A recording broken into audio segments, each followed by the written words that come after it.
नमस्कार, मी अजय गौड एजी मीडियामध्ये तुमचं स्वागत आहे.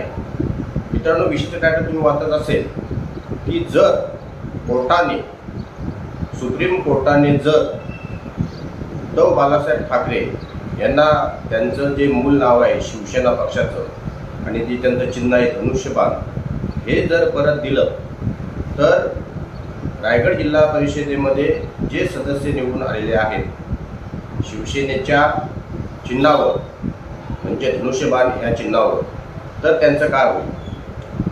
तर मित्रांनो, 2022चा इतिहास तुम्हाला सर्वांना माहिती आहे, ते मला सांगायची आवश्यकता नाही आहे.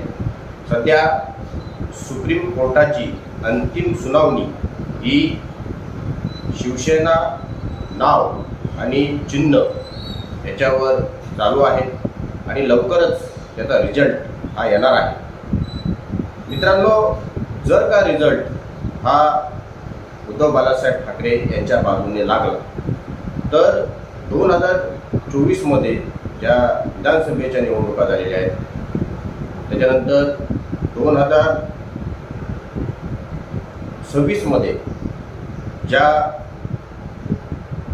जिल्हा परिषदेच्या निवडणुका झालेल्या आहेत, त्या निवडणुका ह्या ज्यावेळेला निवडणूक आयोग यांनी एकनाथ शिंदे यांना शिवसेना नाव आणि पक्ष हे चिन्ह दिलेले होते त्या चिन्हावरच झालेल्या होत्या. परंतु मित्रांनो, तो जो काही निर्णय होता हा कोर्टामध्ये प्रलंबित होता आणि त्याचा आता निकाल लागणार आहे. जर का मित्रांनो असं झालं आणि पक्षाचं नाव आणि चिन्ह हे जर काय उद्धव बाळासाहेब ठाकरे यांच्याकडे गेलं तर जे लोकप्रतिनिधी धनुष्यबाण या चिन्हावर निवडून आलेले आहेत त्यांचं काय होईल. पुन्हा एकदा निवडणुका लागू शकतात की हे जे निवडून आलेले सदस्य आहेत हे कुठल्या तरी दुसऱ्या पक्षामध्ये मर्ज होतील की पुन्हा त्याच पक्षामध्ये म्हणजे ज्या पक्षाचं नाव आणि चिन्ह उद्धव बाळासाहेब ठाकरे आहेत त्याच पक्षाचे असणार आहेत, असं काही जजमेंट येईल याची आपण वाट बघणार आहोत. लवकरच याचा अंतिम निकाल आपल्याला पाहायला मिळेल. मित्रांनो, जर का तसं झालं तर निश्चितच याचा सर्वात मोठा फटका हा जे काही लोकप्रतिनिधी आमदार 2024मध्ये निवडून आलेले आहेत त्यांना बसेल. आपण अलिबाग मतदारसंघामध्ये मित्रांनो बघितलं तर शिवसेनेचे 10पैकी 9 सदस्य निवडून आलेले आहेत आणि जर का मूळ चिन्ह हे जर का उद्धव बाळासाहेब ठाकरे यांच्याकडे गेलं तर नक्की हे निवडून आलेले लोकप्रतिनिधी आहेत त्यांच्याकडे मित्रांनो नाव पक्षाचं नाव आणि चिन्हच राहणार नाही. त्याच्यामुळं नक्की ते डिस्क्वालिफाय होतील किंवा त्यांना एखादा गट तयार करण्याची संधी मिळेल. सुप्रीम कोर्ट नक्की काय निर्णय देईल हे आपण सांगू शकत नाही. परंतु सगळीकडेच अशी चर्चा आहे की ज्या वेळेला एखादा राजकीय पक्ष एखादा नेता स्थापन करतो त्यावेळेला त्या पक्षाला सर्वाधिक अधिकार म्हणजे पक्षाचे जे अधिकार असतात म्हणजे जर आपण विचार केला तर कोण प्रतोद असेल, कोण नेता असेल, कोण गटनेते असेल हे ठरवण्याचा सर्वस्वी अधिकार हा त्या पक्षातील प्रमुखाला असतो.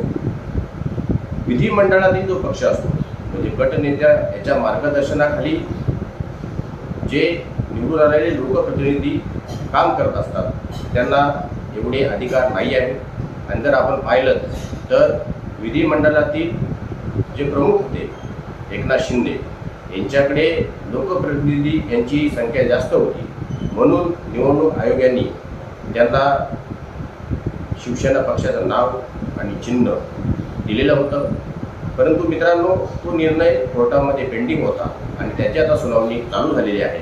आता जर का हे नाव पुन्हा एकदा मूळ पक्ष उद्धव बाळासाहेब ठाकरे यांचा आहे यांना मिळालं तर मात्र इथं जे निवडून आलेले सदस्य आहेत यांची कोंडी होऊ शकते. त्यांच्यासमोर नक्की कोर्ट काय पर्याय देईल हा एक महत्त्वाचा विषय असणार आहे. पुन्हा एकदा त्यांना त्याच पक्षाचे चिन्हावर निवडून आलेले आहेत. जरी एकनाथ शिंदे यांच्या नेतृत्वाखाली ते निवडणूक लढलेले होते परंतु त्यांचं नाव आणि चिन्ह जर उद्धव बाळासाहेब ठाकरे यांच्याकडे जात असेल तर कोर्टाने असं म्हटलं की बाबा हे शिवसेना आणि धनुष्यबाण या चिन्हावर निवडून आलेले आहेत, त्याच्यामुळे हे उद्धव बाळासाहेब ठाकरे यांच्याच पक्षाचे राहतील असं जर काही स्टेटमेंट दिलं तर मात्र मित्रांनो एक मोठा इथे पेच निर्माण होऊ शकतो। अशा पद्धतीने नक्की काय होतंय हे पाहण्यासाठी आपल्याला वाट पाहावी लागणार आहे। उद्धव बाळासाहेब ठाकरे पक्षाचे वकील कपिल सिब्बल यांनी जोरदार युक्तिवाद केलेला आहे। त्यांचा युक्तिवाद आता संपलेला आहे। त्याच्यानंतर शिवसेना शिंदे गटाकडून आता युक्तिवाद केला जाईल आणि त्याच्यानंतर लवकरच भारताचे सरन्यायाधीश काय निर्णय देतात यांच्याकडं सर्वांचं लक्ष राहिलेलं आहे।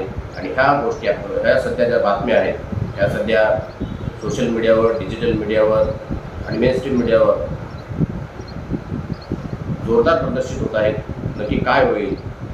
काही विश्लेषक सांगतात की पुन्हा एकदा उद्धव बाळासाहेब ठाकरे यांना त्यांचं नाव आणि चिन्ह मिळेल, काही म्हणतात की शिवसेना शिंदे गटाकडेच राहील।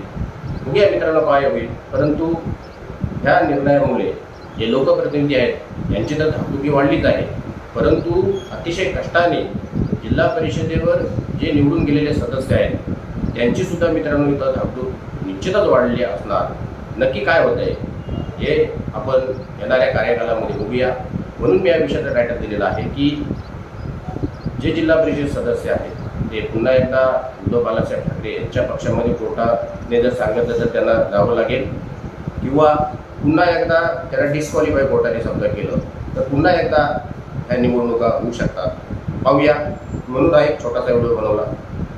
जर तुम्हाला काम आवडलं असेल तर लाईक करा, शेअर करा, सबस्क्राईब करा। धन्यवाद।